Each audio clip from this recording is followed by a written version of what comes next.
In this video, I want to talk about some of the lessons or the principles which I've learned from Larry Williams.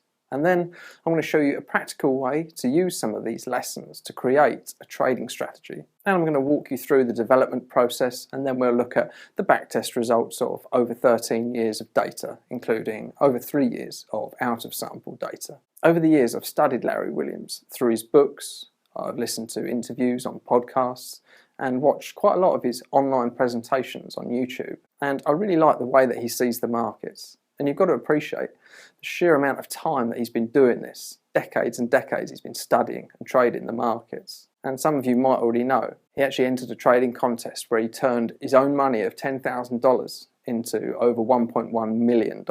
And that's a gain of over 11,000% in the space of a year. So I think he knows a thing or two about trading. In terms of trading strategies, Larry talks about himself as being a conditional trader. For example, let's say he uses a technical indicator as an entry to get into a long trade or a buy trade. But he won't just take every single that indicator provides. He'll look for other conditions so that the market is set up to rally before he then looks for entry signals from indicators or other conditions. And that's going to be the foundation of the strategy that I'm going to demonstrate for you today. We're going to look for a couple of conditions which suggest that the market is set up to rally, and then we're going to use a final condition or entry signal to get us into the market. Just before we go and look at that strategy, I just want to talk about another principle which I picked up from Larry, and my own studies of the market also back this up too. As traders, we have to catch a trend. If there's no trend, then there's no profit. Now, I'll quote Larry on this.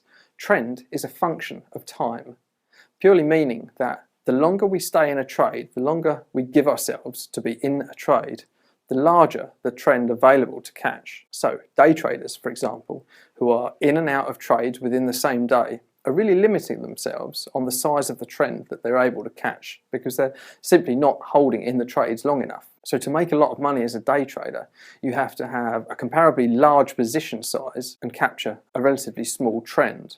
Now, Larry argues that it's much better to use a smaller position size but capture a much larger move. And that larger move means staying in the trade for much longer than just a day. And I found the same thing when developing trading strategies. When trying to develop a day trading strategy in and out the market within 24 hours, it sometimes can be very hard, on average, over a large enough number of trades to get a large enough move just to overcome trading costs. It's far easier, and trading costs become far less significant when we're holding for a matter of days or weeks. Now, let's go over to the whiteboard and I'll explain my strategy, and then we'll go to the computer and look at the results to see how it works. We're going to be looking at the daily chart of US dollar versus the Canadian dollar. And the principle is we're going to be buying short-term dips in the market. And we're going to use 3 conditions for this trade setup. These conditions actually aren't in any particular order, but let's go through them one by one. I've mentioned we want to be buying a short-term dip, so what we're looking for is the closing price of today less than the close that it was 5 days ago. So we could be having a bit of a longer-term rally, but we want to see today's price had a short-term dip and it's lower than it was 5 days ago. The next condition, we're going to be using an oscillator, and we could be using RSI, but I'm actually going to be using Williams percent R, just because this video is all about Larry Williams. Now, we use the standard 14-period Williams percent R, and what I want to see is that the oscillator is less than 50, or the midpoint, depending on how your charting package draws the Williams percent R indicator. So what we're saying is the oscillator gives us overbought and oversold readings. What we want to do is just make sure that the market isn't already too overbought, so it hasn't gone up too much. So we're saying we want to see the indicator less than the midpoint, or 50.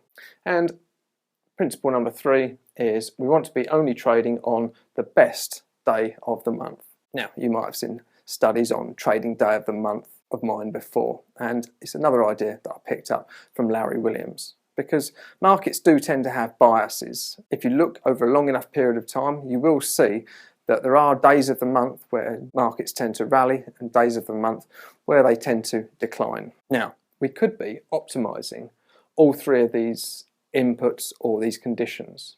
We don't know that the close of today less than 5 days ago is going to be the best.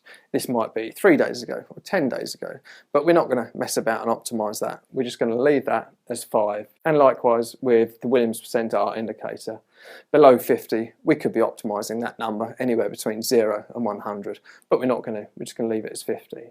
However, we are going to look at the best trading day of the month by doing an optimization. For example, if we're looking at trading day of the month, and historically we know that on trading day 12 through to trading day 15, US dollar, Canadian dollar is prone to rallying historically, then it would make sense that we took one of these trades on day 13, for example. But we're going to run the optimization and that will tell us. We're going to be using a simple fixed pip stop loss, and the exit is going to be the bailout exit. Another idea from Larry.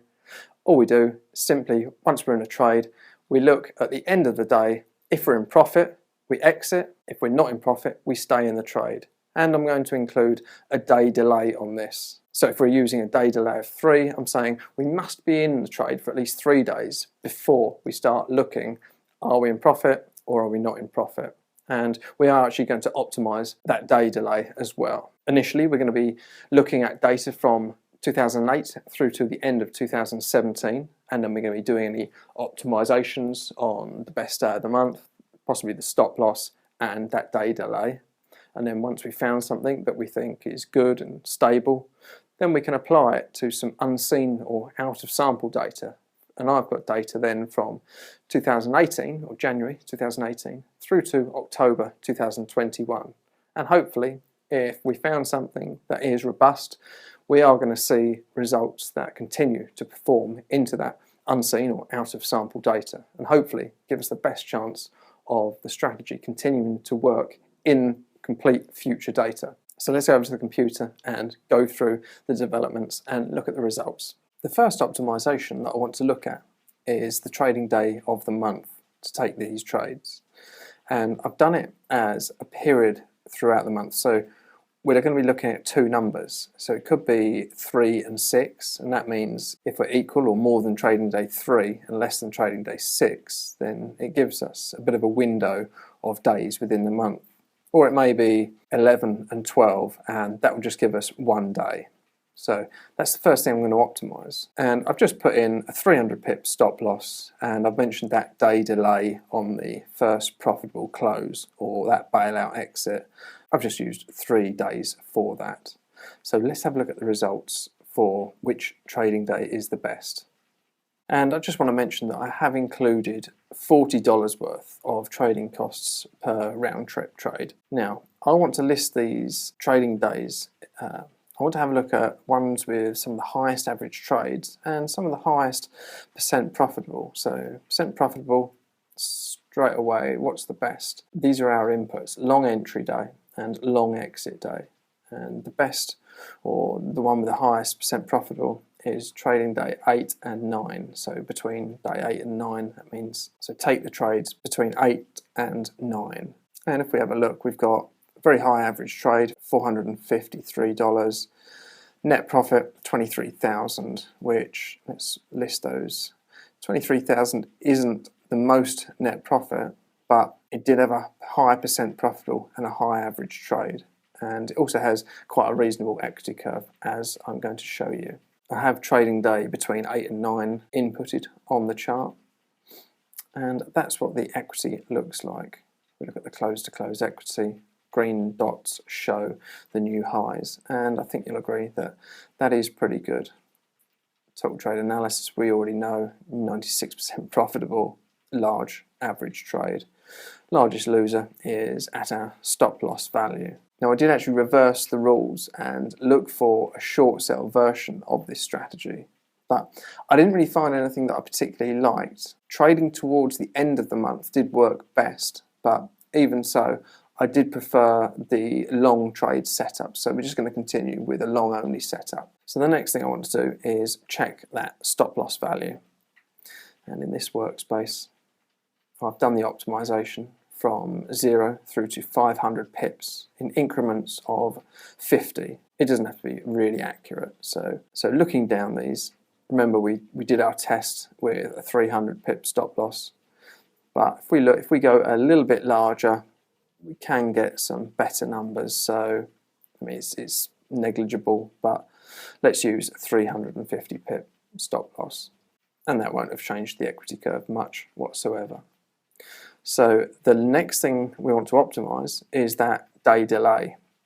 So in this optimization, I've used my bar delay, and I've gone from 0 bar delay. So we can be in the trade for a day, and at the end of the day, if we're in profit, we get out. Or we can have a day delay right up to 10 bars. Now, you'll notice that good news is they all work. We're seeing decent results from all of them. But we can see that the better numbers are the longer we stay in the trade. Remember Larry's rule about staying in the trade for longer, giving ourselves chance to get a better trade. The best net profit is actually at a 9-day delay. However, I didn't want to go quite that long, and if we come back a couple of days to 7, we've got a higher percent profitable. We do drop a couple of thousand in net profit, and the average trade drops slightly, but I'm happy to use 7. But the nice thing is they do all work. So I've actually got 7 inputted on this, so let's have a look at the performance report. And there's the equity curve. It's actually slightly nicer now. We had a bit of a dip here at the beginning when we had our day delay of 3 and our stop loss of 300, and it looks a little bit more uniform now. The next thing to do is add that additional data. At the moment, we've only seen and optimized on data up to the end of 2017, but we have got some more data to look at to see if the strategy is going to continue to perform in the out of sample data. If you like these kind of rule-based trading strategies or algorithmic strategies, I've just put together a 22-page PDF document which documents 3 of you, the viewers' favourite strategies that I've come up with.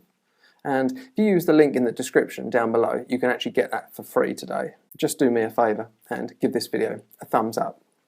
So in this last workspace, we've got data from, I'll just show you, 2008 right the way through to October 2021. And if we look at the equity curve, we can see that this strategy has continued to perform into that out of sample data. If I put my cursor on where we ended the last data, which was about here where my pointer is, so anything from here to the right is the strategy, how it performs on the out of sample data. We've still got a higher percent profitable, a large average trade, and largest losing trade is at our stop loss of 350 pips. Well, there you have a trading strategy made up from conditions which make sense. Sometimes some of the best trading strategies are ones that you can explain why they work. I've taken those 3 entry conditions, paired them with the bailout exit from Larry Williams, and come up with what looks like a pretty reasonable trading strategy.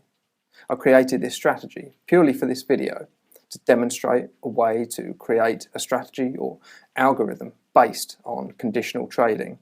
I'll continue to watch it for another 6 months or so to see if it continues to perform in true unseen data. 6 months because it doesn't trade all that often. Maybe it will continue to make money, maybe it won't, but that's why it's so important to monitor trading strategies before you trade them and also while you're trading them. I hope you've enjoyed this video and perhaps learned something. I encourage you to check out any of Larry Williams's trading material. I think you'll enjoy that too. Anyway, until the next one, this is Jared Goodwin, and thank you.